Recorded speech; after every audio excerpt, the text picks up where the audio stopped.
Hey there, my name's Kirsten and welcome to my channel. Today I want to talk to you guys about the 100 season 3 finale, and I want to analyze it because I've already made a video going over what happens plot wise. That was just a basic video to get through the episode because I think everything was pretty important, but this episode is to analyze things. So there's quite a bit I want to talk about in this episode. I'm not going to talk about everything because, oh my god, I would be here for like 2 days. I can talk a lot if I want to. But there's quite a few things I want to talk about, so let's just get into it. And yeah, quick disclaimer as I put on all of these, if you haven't seen season 3 finale, don't watch this video because it will ruin it for you. Anyway, let's get started. So probably one of the most exciting things and important things to happen in the finale is that like basically nobody died. So plenty of people died, but a lot of those people were in the City of Light or they were like Allie's minions, and none of which were people that we actually are invested in as characters, so like it doesn't really hurt that all of these people died this episode. But more importantly, nobody that we really care about died. The only person who dies really that we kind of could have cared about is Pike, and honestly I hate Pike. I think most of us hate Pike because Pike is just a two-dimensional character, which he's not, but like he is, and like I could go on a rant about Pike for like 75 years, but like we're not gonna right now. But other than Pike, pretty much none of the characters we know and love died. And that's like such a win for us because people have been dying left and right this season. Like Sinclair. Why did Sinclair have to die? I feel like he's the only death that I'm not okay with this season. And I just, not okay with it. I was really afraid that either Monty or Jasper were gonna die. I really didn't think both of them were gonna make it to this episode. I thought Brian was gonna die because like they would do that to us. And then I really hoped Jaha was gonna die, but Jaha didn't die. Apparently Jaha is here for gosh dang ever, and I'm so over Jaha. I've been over Jaha since like episode 2, season 1. Jaha, leave the show please. And then there were just all these other people that I was worried about dying, so since I brought up Pike's death, now I really want to talk about Octavia and what the heck went on with her this episode. I am not cool with where they're taking her character. I just feel like I don't know what they're doing with her, and I'm like a little afraid she's gonna turn into a Clark / Bellamy character mixed together with their character struggles, and it's gonna happen for like all of season 4, and I'm just afraid, people. I'm just afraid that we've kind of lost Octavia for at least half of a season. So Octavia and Pike obviously have this thing. A lot of people thought that Octavia was gonna kill Pike, but I personally thought they were gonna bring Pike to justice in a just way, and they weren't just gonna kill him because he made it through that entire episode. So I figured he's now gonna be a part of their society and he's gonna be punished for what he did, probably war crimes of some sort. But I didn't think he was gonna be murdered in cold blood by Octavia, and I'm not okay with it. First, Octavia slices him in the leg when all of Allie's minions start climbing through the window and leaves him there to be bait for them. And I kind of thought that's where it was going to end. I kind of thought that maybe she realized that what she was doing was wrong, even though I know she doesn't think what she's doing is wrong. She thinks what she's doing is right and like just for Lincoln and yada yada yada.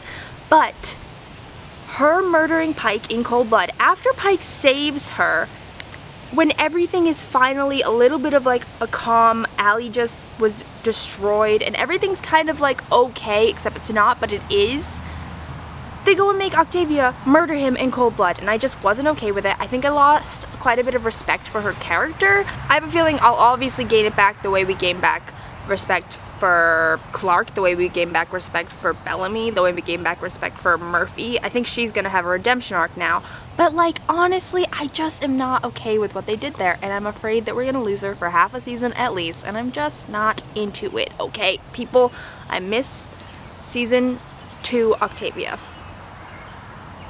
I do, I really do.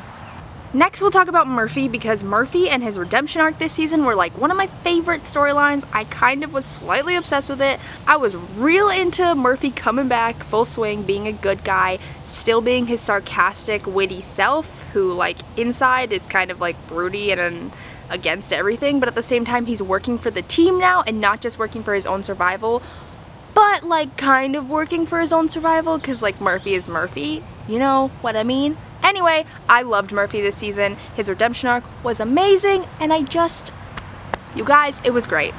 The best thing about Murphy's character is he says everything that I'm saying to my computer while I watch this show. He has so many snide remarks and there's so much sarcasm behind his voice, and I'm just like, yes, Murphy, you are the voice of the viewers, and I love it. Because half the time the shit on this show is just like, why would you do that? There isn't a different way that you could do this?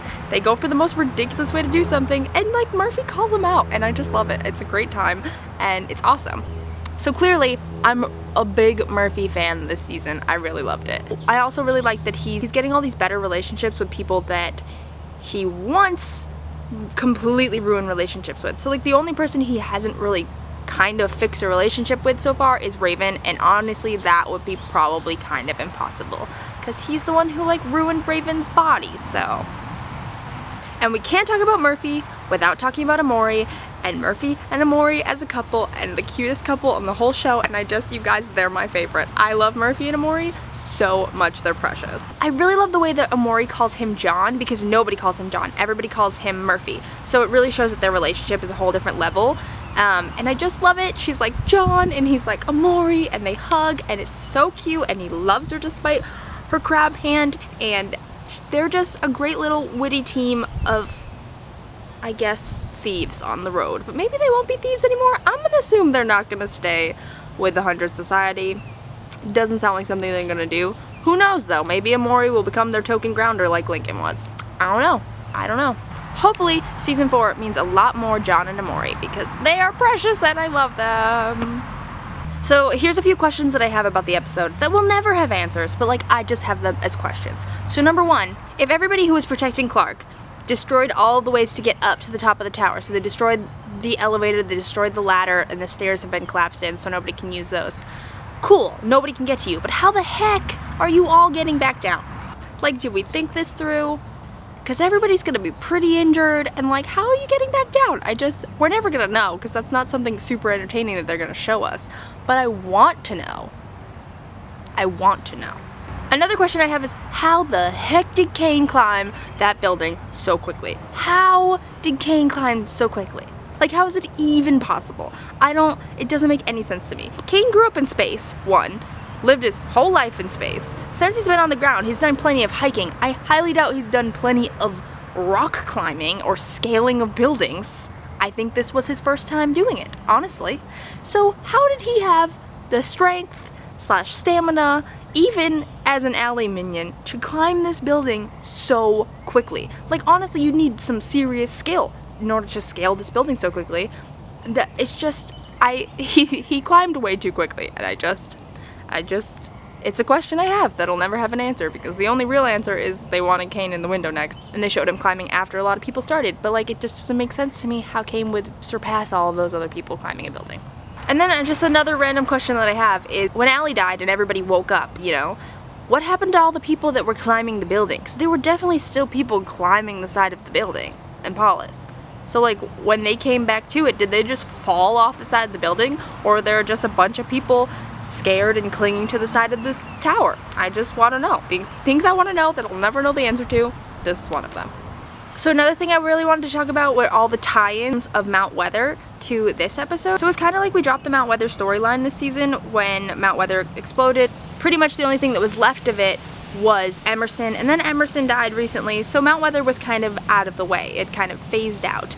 And then in this last episode, there were so many references to Mount Weather, and I was just like, great writing, good writing, I'm excited. I just really loved all the tie-ins. First they do like that blood swap Mount Weather style, the way they used to do with the Grounders, and then Bellamy is like, think about doing it upside down, which makes you realize that Bellamy's already done that, hanging upside down last season when he was captured in Mount Weather. The lever was 100% something that brought you back to what happened in Mount Weather last year, because the lever is what ended all of the chaos season 2, the lever is what ended all of the chaos season 3. Lots of levers. I have a feeling there's gonna be a lever at some point next season. Maybe not, maybe so. Who knows? Because I'm very confused as to what exactly is gonna happen next season, but like, let's not talk about that right now. The whole thing about everything being an impossible choice, there's no real right answer to the choice Clark has to make, and this one was almost as difficult, but I don't know which one was more difficult. Also, there were like a lot of repeat lines and thoughts from Clark. I just really loved all the subtle parallels to Mount Weather, not just the blatantly obvious ones, and it was a really good time. I liked it. I also want to talk about Jasper and Monty. They were cute this episode. We finally got a real Jasper and Monty moment where neither one of them was chipped and they were actually having a real heart-to-heart, and we finally got a hug between our boys and they're like brothers again, and it was really nice to see. And thank God for that Jasper smile alone by the truck or whatever, wherever he was in the arc, because I really thought Jasper was gonna hurt himself. Like, I was like, are they actually writing this in? Because for a moment I felt like Jasper was not sincerely being like, okay, I'll live, I'll make this work sort of thing. I thought he was gonna go kill himself, and I don't know if anyone else got that vibe, but I 100% got that vibe until he smiled. And when he smiled, I was like, thank goodness, because if we lost Jasper to him killing himself, I would have not been cool with it. I think Jasper can finally start to heal, and I think Monty's really gonna need him and Harper next season because of everything he had to go through this season with his mom. So I'm glad that we're just finally in a good place with them, because we went an entire season with them in a bad place, and that was really sad because they're our boys and we don't want them to be in a sad place. Now I'm going to talk about a few quotes that I really liked this episode. Excuse me while I probably read them off my phone. A lot of the conversation between Clark, Becca, and Allie when Clark was contemplating pulling the lever was actually really interesting. I especially liked when Clark told Allie that she's tried running away from her pain and it doesn't work. So we now know that Clark isn't going to be running away from the 100 anymore. She's finally going to stay with her people. She's going to work on her society with everybody, and that's like really good because I want Clark to finally be with her people. She was separated from her people the vast majority of the season. She spent way too much time on her own, and then she spent way too much time with the Grounders, and I just want her with her people, with her mom, with everybody who really makes her herself. People who share similar values, although she's changed her values now. You know what I mean? You know what I mean? She's just this ball of human that's like different than everybody else and yet the same, and I just want her to belong, okay? I want her with her people. When Allie keeps telling Clark that she can ease their pain, and Clark is like, you don't ease pain, you overcome it, and we will. And that's an amazing line, because I don't think Clark 100% believes that she can overcome all of the pain that she's gone through, but she also doesn't want to lose all of her pain. She doesn't want everybody to lose their free will, and so she says, you don't ease pain, you overcome it, because I think she truly believes that if she works at it, she can make her life better, and everybody can make their life better, and it's just great. I loved that quote. I just loved it. There's so many quotes from that little conversation between the three of them, and I could honestly just quote it all to you right now and be like, that's the best part of the episode, but you know, let's not. Okay? Let's not. Becca says to Allie, the goal isn't everything, Allie. How you reach the goal matters too. I'm sorry that I never taught you that. And that's like amazing, because it doesn't just work for Becca to Allie. It works for pretty much anybody in a leadership position in this show, and it's kind of something that I think will come up again. I think it's one of those lines that's going to be quoted again, because they have a lot of those lines in this show where where they say it once and then it becomes like a reoccurring line with different meanings throughout the seasons, and I'm excited for it because I think that that's going to be something that makes them choose the right path in the future. You know what I mean? You know what I mean.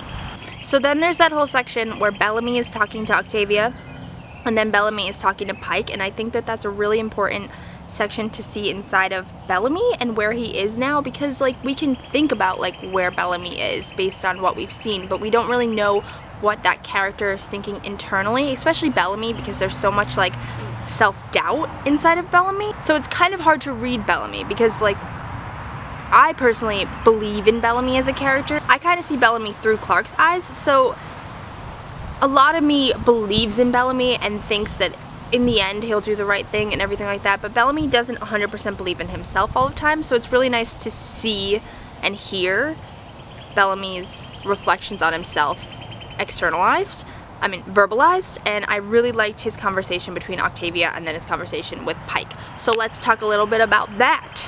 So Bellamy says to Octavia, I let my need for revenge put me on the wrong side, and I don't want that for you.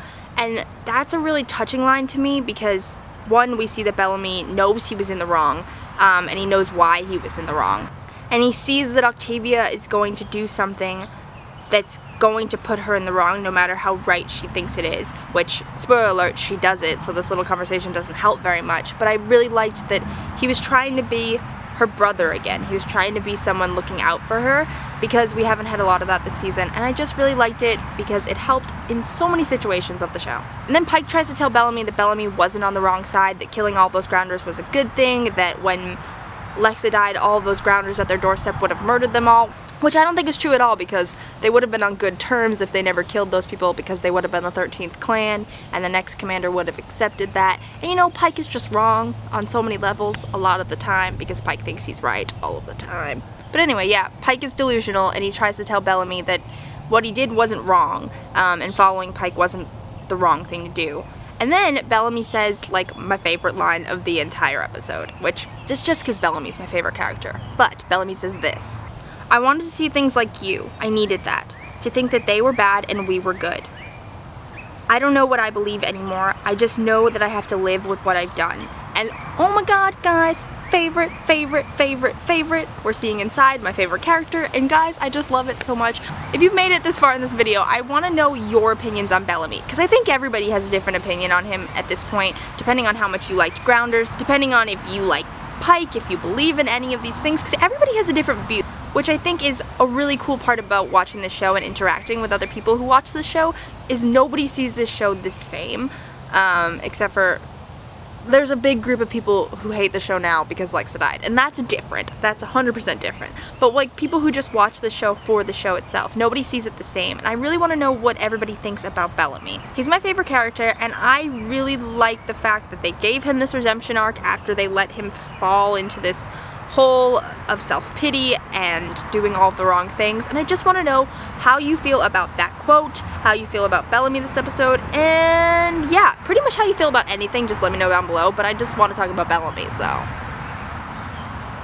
Also, I want to talk about Murphy, so just talk about everything with me below, okay? Just do it. Just do it. So I want to talk about the City of Light really quick. I want to talk about the way that Clark was dressed in the City of Light, because I think it speaks volumes as to who she is as a character, because everybody in the City of Light who takes Allie's pill just becomes like this random fashionista in a metropolitan area. Everybody looks like somebody going to work in Boston, honestly, or New York, or a clean, nice city, because neither one of those are a super clean, pristine, fake city. But you know what I mean. People look very nice and presentable. None of them were dressed for the snow, but like we'll get into that in a minute. But then Clark enters the City of Light with the flame in her. So that means that Clark is her like true self, I think. She's not actually the person she would be if she just took the chip. If she just took the chip, she would look like everybody else. She would be wearing some random business suit or something like that. Oh, I got a cat. But she put the flame in her, which makes her her true self, you know what I mean? So when she shows up in the City of Light, she's wearing her Season 1, Season 2 clothing. Her like blue shirt, her jacket, her cargo pants, her hair's back to her normal self, and she just looks like Clark.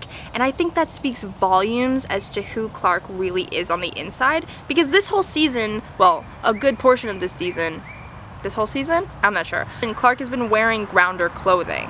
Understandable, because she was with Grounders, she was living out on her own for 3 months. I think she probably had her own clothes. She either bought clothes from Grounders at Trading Post, or she made her own, but obviously 3 months of the same exact shirt, jacket, and pants weren't gonna work out.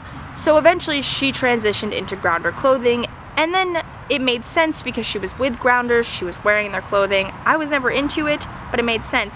And then in the end of this season, she's running all around the East Coast of America again, and she's in like a corset and a long jacket and like the most impractical clothing, if you ask me. Honestly, I don't understand, and I did a lot of complaining on Twitter about it because I was not okay with how impractical her clothing was, and I was, oop, my cat's going crazy, and I was just begging for her Season 1 and 2 Sky Crew clothes to come back. And then in the City of Light, she's wearing her Sky Crew clothing, and I think it speaks volumes to say that Clark isn't this person she's become. Clark on the inside is a Sky person. She's one of her own people. She's not this mixture of Grounder and Sky person. She's Clark of Sky Crew, who has learned ways of the Grounders and learned to live amongst them, but she's not one of them.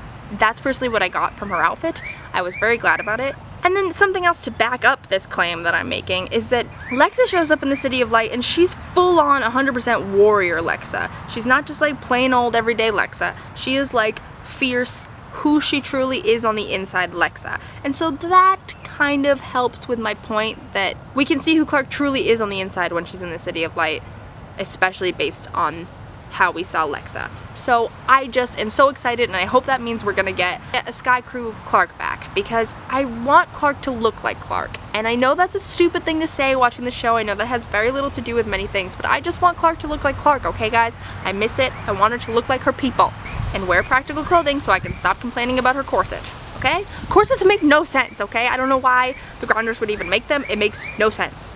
It makes no sense. Like, you can't, it's very restrictive. You can't do kung fu fighting in a corset, okay?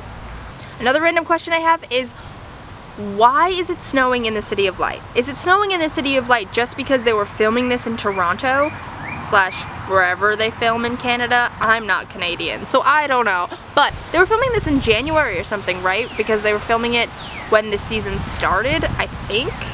Guys, I honestly don't remember. They were probably filming this in the winter in Canada, and Canada is known for snowing because it's way up above the equator. I live closer to the equator than people in Canada do, and I get plenty of snow. Is it snowing in the City of Light just because they were filming it in Toronto, or is it snowing for a reason? I feel like it was snowing in the City of Light just because where they were filming was snowing. Because nobody in the City of Light is dressed for the winter, and I feel like the City of Light is kind of a place where the weather wouldn't change very often, and like it probably wouldn't snow super often, and I think they just kept it in there because like you can't edit out the snow. I liked it personally. I liked the snow because it was kind of like an homage to what's actually happening in Paulus, because it was snowing in Paulus, which was also probably just because it was snowing in Toronto, but also because it was supposed to be the winter. I don't know, guys. I have lots of questions. Questions that will never have answers, but I just like question it. I noticed snow. I love snow.